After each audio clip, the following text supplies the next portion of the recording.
umano, may isang lugar sa Samar, na kung tawagin ay, Biringan. At ito ay hindi totoong lugar, kundi ito ay isang invincible city. Hindi ito pinag-uusapan ng karamihan kundi, bulong-bulungan lang. Sa videong ito ay pag-uusapan natin ang malaalamat, na lugar dito sa Pilipinas. Ang Biringan City. At ako si Jade Planet. At kung gusto mo ang mga ganitong kwento, ay maaari kang mag-subscribe para magiging updated ka sa mga latest pa nating upload. At bago tayo magsimula ay gusto ko munang pasalamatan si GP Movie Recap at sa iba pa nating taga-subaybay na siya ang nagmungkahi sa magiging paksa natin ngayon. At kung ikaw ay may gustong ipasaliksik, ay maaring gamitin ang ating comment section para ating tatalakayin sa susunod na video. Salamat po. Biringan.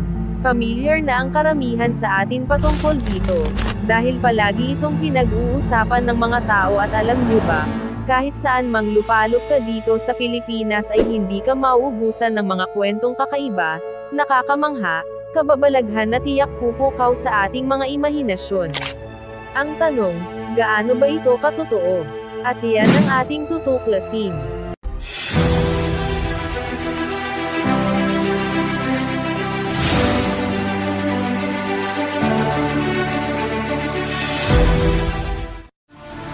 Ang kaalaman ay tanging bagay na hindi mananakaw ninuman.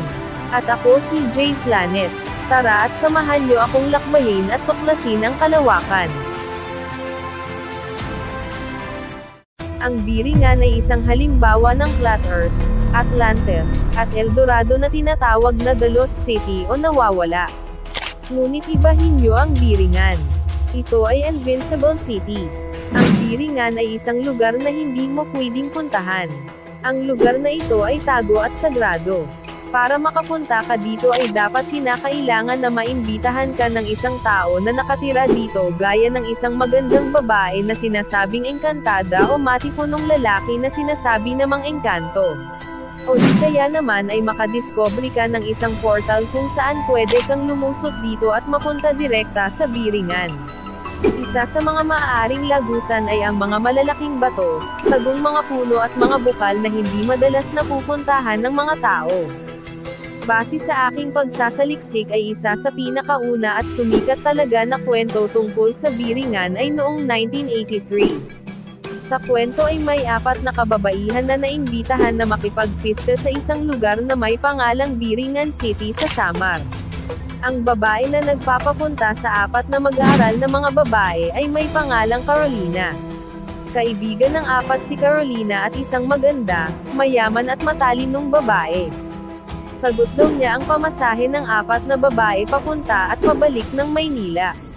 Siya nga pala, at kung bakit ko nailalahad sa inyo ang nasasabing kwento ay dahil sa 4 na mag-aaral ay isa ang hindi nakasama, at 3 lamang ang siyang nagpatuloy sa pagpunta sa Biringan. At pagkatapos ay wala nang anumang naging balita sa 3 magkaklase. Dahil sa mga impormasyon ng isa na hindi nakasama, nalaman ito ng pamilya ng 3 nawawala, nalaman nila na ang 3 ay nagpunta sa Biringan upang makipagpiesta. Walang sinayang na oras ang mga kaanak ng nawawala, mabilis silang nagtungo sa Samar, at pagdating sa Samar ay nagtanong-tanong sila. Pero sa kanilang pagtatanong, doon lamang nila nalaman ang malaalamat na kwento tungkol sa Biringan, at sinasabing wala talaga ito sa mapa. Ang lugar na iyon, ilang taon pa ang lumipas ay may napanaginipan ang isa sa 3 magkapatid ng nawawala, ang sabi sa panaginip nasa Biringan City daw siya, at maligaya na daw ito, at may sariling pamilya, at hindi na raw sila dapat mabahala, dahil maayos naman ang kanyang kalagayan. At doon naman sa lugar na iyon ay kasama nila si Carolina. Ilang buwan ang lumipas matapos ang panaginip, ang isa sa 3 nawawala ay nagpadala ng pisikal na sulat kamay sa kanyang pamilya, at ganon din ang kanyang sinabi. Maligaya na raw daw siya doon sa Biringan. Inilahad niya raw daw sa kanyang sulat na napakagandang syudad daw ito. Nagtataas ang mga gusali at nagsasaya ang mga tao, at sobrang lawak ng lugar na ito. At hindi lang yan ang malaalamat na kwento sa lugar na ito. Nakakawalo kada buwan na may napapadpad na delivery man sa Samar at nagtatanong sa mga tao kung saan ang lugar ng Biringan City. Ito ay dahil may order sa kanilang produkto. At lahat ng ito ay naka-address sa Biringan. Ito pa ang nakakagulat, ang mga ito ay hindi parang sa Lazada o Shopee na cash on delivery.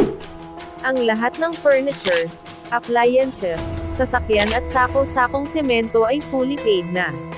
Ang ibang package ay galing din sa ibang bansa, ang iba naman ay galing sa Maynila at Cebu.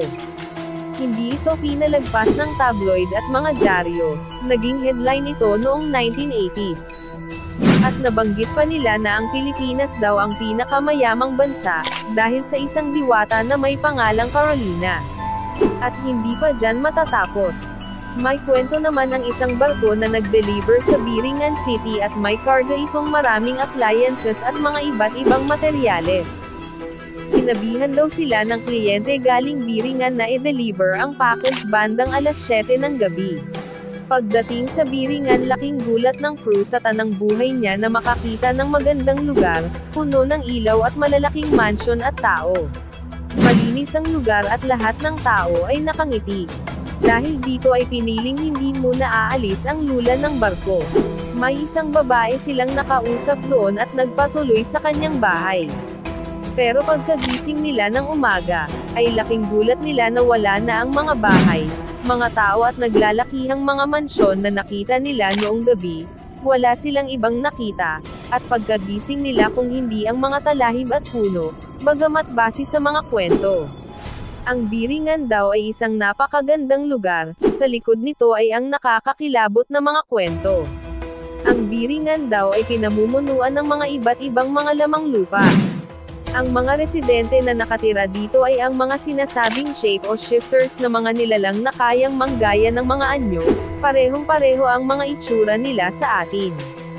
Pero base sa mga residente may isang palatandaan para masabi mo na ang isang tao na nakasalubong mo sa daan ay naninirahan sa Biringan, sila daw ay walang philtrum o yung guhit sa banda ng itaas ng ating labi.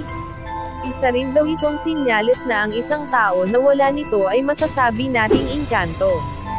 Sa ngayon ay wala tayong sapat na basihan patungkol sa malaalamat na kwento ng Biringan, pero isa lang ang masasabi ko mga kaplanet, na ang lahat ng tao na nakakakita sa lugar na ito ay pare-pareho ang sinasabi, hindi nagkakalayo at malaki ang pagkakahalin tulad.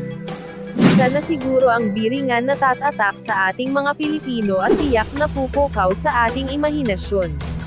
Hindi mo man ito maisip sa tuwing ikaw ay gising, ay tiyak sa iyong pagtulog ay sasagi sa isip mo kung papano, kung lahat ng ito ay totoo.